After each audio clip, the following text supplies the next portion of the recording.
tuiste vir Afrikaanse stories agter die nuus.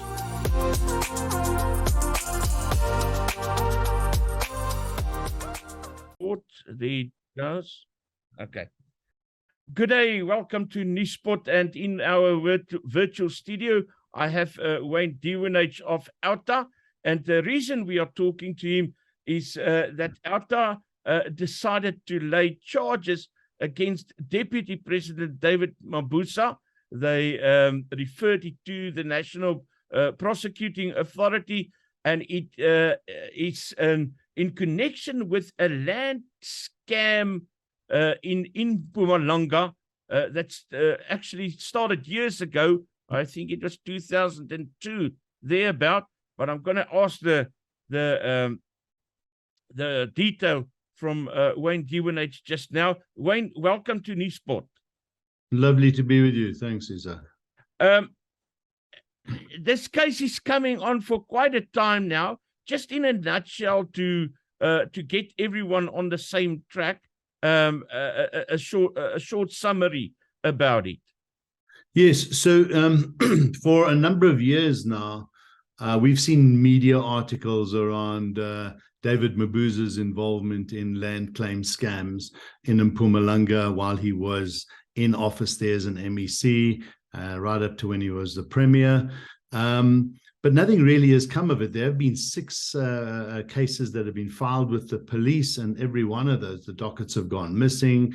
Those cases came to naught. So that tells you that there's something wrong here. And then what we've started to do is follow the civil case involving Fred Daniels against the Mpumalanga authorities around his loss of his land and an entire business venture that was going to, according to retired Judge Willem Heath, who wrote a report on this in 2015, was going to add another 35 billion rand economic development, job creation, and so much good to the area. But that's all been lost as a result of this matter, that or this whole business plan that was scuppered as a result of these land claim scams. So, you know, Fred Daniels could have pulled out and just gone away and sold his land to them, given it to them. But he didn't. He's been vociferous in his fight and morally courageous in his fight to hold government to account for this loss. He's invested a lot of money and he's lost it as a result. Thank goodness for him. So you get these citizens that do it. But this is a civil case. And all the while this is happening, there's evidence of criminal conduct, but nothing's gone into the hands of the prosecuting authorities. We can't prosecute. That's up to the prosecuting authorities. So we decided some months ago that something has to be done about this. We started to engage with the lawyers, Fred Daniels and lawyers, to start ascertaining all the input to compile what we started on a month and a half ago, this detailed affidavit now, which we finalized last week and filed on Monday morning directly with the NPA. So that's it in a nutshell. But when you look at it, it's like, there's been a book written on this, by the way, by Rihanna Rousseau called Predator Politics. Now, if somebody wrote a book, a lot of this stuff is contained in there, about a deputy president in any country that is so scathing, and that deputy president doesn't lay criminal charges or no, defamation charges, and take them to task on slander and that, well, then that tells you something. Does he not want to fight this? Because if he does, it ventilates in court and that he's actually guilty. So he's just flying below the radar screen. Nothing is landing in the NPA's files. And that's what we've decided to do. And hopefully they will obviously go and have to corroborate our input. They'll have to, but they've got powers. They can subpoena bank records, minutes of meetings, interviews with other people, and compile a case. We believe there's enough there in our affidavit to say you have to seriously look at this, investigate it, and lay charges if you find that what we have said is true. The fact that dockets have disappeared, and so many dockets, is something worrying in this aspect to me.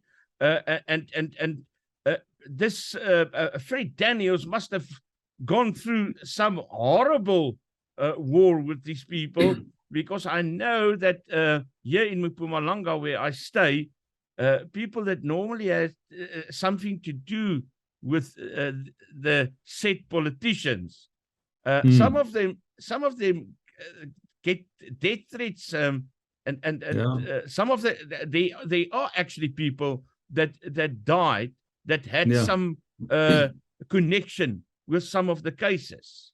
Yes, and that's seriously worrying. And obviously, it's difficult to pinpoint who and how. But when people are poisoned and people just go missing, and there's no corroborating evidence of who did it, but yes, they are linked to some of these matters. And there's even been an affidavit that has been posted by a Mozambican who was called, David Mabuza's cleaner being, clean up, remove people that are in their way of all this corruption, and people have died and gone missing. Now, that individual, we believe, is also now dead. He managed to get to Mozambique, but he's now been eliminated, sad to say. And so it's hard to even cross-question and corroborate, but we've seen an affidavit from him, and there's nothing we can do about that. So if you go back, yes, Fred Daniels has been threatened. He has been ridiculed. He has been bullied by David Mabuza, and people that were bought in and bussed in to make his life a living hell, to get him to capitulate to giving his land over to these fictitious land claim schemes or scams that have been taking place. So we linked David Mabuza. He's authorized payments to this private company at highly inflated prices.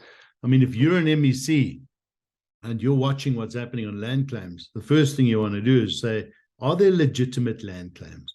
If you just scratch below the surface, there are no legitimate land claims on any one of those. So he could have said to these individuals, sorry, there's no land claim here.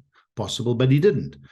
And his conduct then was aiding and abetting this scam that bought land from farmers in the area at low prices, had them valued at double the price, and then got the Mpumalanga Regional Land Claims Commission and the Greater Budplaas Land Claims Commission to pay more money, a lot more than even what the valuators put in. So people were getting very, very rich out of this scheme.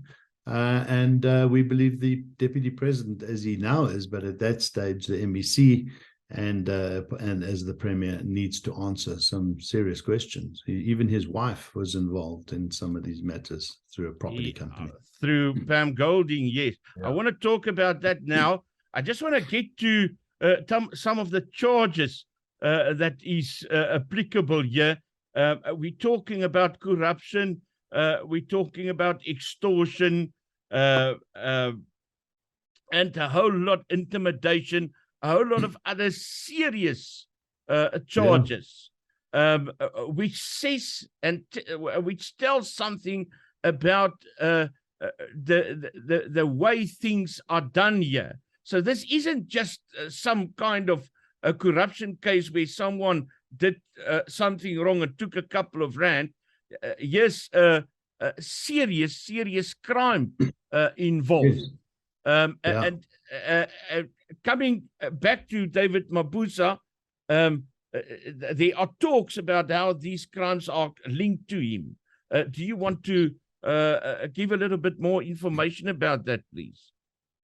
Well, just that his shadow, as we say, looms large over a lot of this land restitution claims.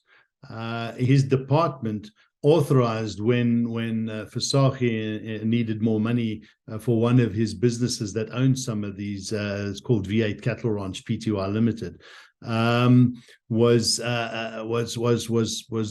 needed more money.